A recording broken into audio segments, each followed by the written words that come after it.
पहले दिन से इल्ज़ाम लगा रही है कि ये इलेक्टेड प्राइम मिनिस्टर नहीं है, ये सिलेक्टेड प्राइम मिनिस्टर हैं, और दूसरी तरफ आज वो इंकशाफ कर रहे हैं कि मेरे साथ बैठकर कैबिनेट फाइनल हो रही थी, गोया ये भी सिलेक्टेड होने के रास्ते पे थे, अगर वो दुरुस्त कह रहे हैं, या अगर उनका बयान दुरुस्त तरीके से छापा गया है और मिसकोड नहीं किया गया, और जैसे फारूक साहब कह रहे हैं कि उन्होंने इसकी तरदीद नहीं की, तो गोया वो तस्लीम कर रहे हैं कि हाँ जी मैंने यही कहा है जो कुछ छपा है। और तो ये फिर क्या, ये तो बिल्कुल डिफरेंट सी दो चीज़ें हैं। एक तरफ आप प्राइम मिनिस्टर पर इल्ज़ाम लगा रहे हैं कि वो सिलेक्टेड है, दूसरी तरफ आप ये कह रहे हैं कि मैं सिलेक्टेड होते होते रह गया। इरशाद साहब देखें, बुनियादी चीज़ें ज़रा थोड़ा मुझे टाइम दीजिएगा, मैं एक दो चीज़ें आपको बताऊं। पहली बात तो ये है कि मियां शहबाज शरीफ साहब का कभी भी ये नुक्ता नज़र नहीं रहा कि जी हम वोट के ज़रिए कभी आए थे या आइंदा वोट के ज़रिए आना चाहते हैं। वो हमेशा इस बात के हक़ में रहे हैं कि सिविल बालादस्ती की जो बात आप करते हैं, भाई साहब जो करते हैं, उसका वो हरगिज़ मफ़हूम ये नहीं है। वो समझते हैं इदारों को मिलकर चलना चाहिए, और जैसे इलेक्शन 88 में हुए थे, जैसे इलेक्शन उसके बाद होते रहे हैं, जैसे इलेक्शन 2013 में हुए, उसी तरह के ये इलेक्शन होने थे। उन्हें ये इस बात का एहसास था, और इस बात से मियाँ नवाज शरीफ साहब मुत्तफ़िक थे। मियाँ नवाज शरीफ साहब जब जुलाई में वापस आए थे, वो जेल जाने के लिए नहीं आए थे, वो जो है वोट को इज़्ज़त देने नहीं आए थे। वो ये समझ कर आए थे कि मैं जब जाऊंगा तो इलेक्शन जीतने में मदद मिलेगी, और हम इतना अपना शो ऑफ कर देंगे, शो ऑफ पावर कर देंगे कि लोग भी हमें वोट देंगे, और जो हल्के बनाओ बिगाड़ में काम लेते हैं वो भी मरूब होकर हुकूमत हमारे कल हवाले कर देंगे, जिस तरह उन्होंने 2008 में पंजाब की हुकूमत कर दी थी, 2013 में मरकज़ की हुकूमत कर दी थी। एक बात, दो सहाफ़ियों का जो नाम लिया जा रहा है, उनमें से एक के बारे में मुझे इलेक्शन से पहले ही इल्म था कि वो सिलसिला जुम्बानी, मैं पैगाम रसानी नहीं कहूँगा, मैं सिलसिला जुम्बानी कहूँगा।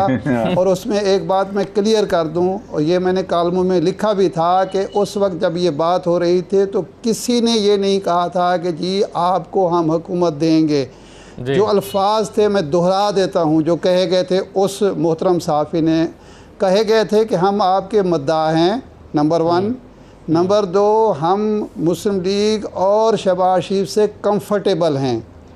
ये असदुल्ला साहब आप गालबन समझ गए होंगे कि ये सहाफ़ी कौन हो सकते हैं, ये एंकर कौन हो सकते हैं, ये बड़ा नाम कौन सा हो सकता है। तो ये अल्फाज थे। इससे अगर, और मैं नहीं समझता कि दूसरे साहब जो हैं उनको भी मैसेज इससे अलग मिला होगा। हाँ, अलबत्ता उन्होंने अगर अपना लोच तला और उन्हें जाके कह दिया जी आप कैबिनेट बनाए, आपको हुकूमत मिल रही है, तो ये मैं नहीं कह सकता। लेकिन इन साहब से, इन सहाफ़ी से मैंने परसों ही बात की, और मैंने कहा कि मुझे तो ऐसे याद है, इसके अलावा कोई पैगाम था? उन्होंने कहा बिल्कुल ऐसे कोई पैगाम नहीं था, यही पैगाम था। अब उसमें 2 शर्तें थी। नंबर 1 शर्त ये थी, यानी वो उन्होंने ऐद नहीं की थी कि आपने इलेक्शन जीतना है। ऐसे नहीं होगा कि हम उठा के आपको इलेक्शन जितवा के दे देंगे, एक बात। दूसरा ये है कि आपने अपने वोटर को और ब्यूरोक्रेसी को और इदारों को मुतमईन करना है कि अगर आपको इक़्तिदार मिलता है तो वो इक़्तिदार आपने लड़ने के लिए नहीं लेना, जो मियाँ नवाज शरीफ का तरीका है कि अवाम उनको वोट देते हैं, इस्टेब्लिशमेंट उनको हुकूमत देती है, और वो लड़ भिड़ के 2-2.5 साल के बाद घर आके बैठ जाते हैं, और फिर उन्होंने लफ्ज़ ज़रा सख्त है डिलीवर करने के लिए जी, अवाम के लिए इक़्तिदार क्यों निकाला। बिल्कुल तो सही ये चीज़ें, ये 2 चीज़ें प्रीरेक्विजिट थी जो कि शहबाज शरीफ साहब नहीं कर सकते। इसलिए राइट सर, वक्त बिल्कुल वक्त कम है सर। मैं इरशाद साहब एक सेकंड, नहीं जी, एक मेरी बात खत्म, एक मिनट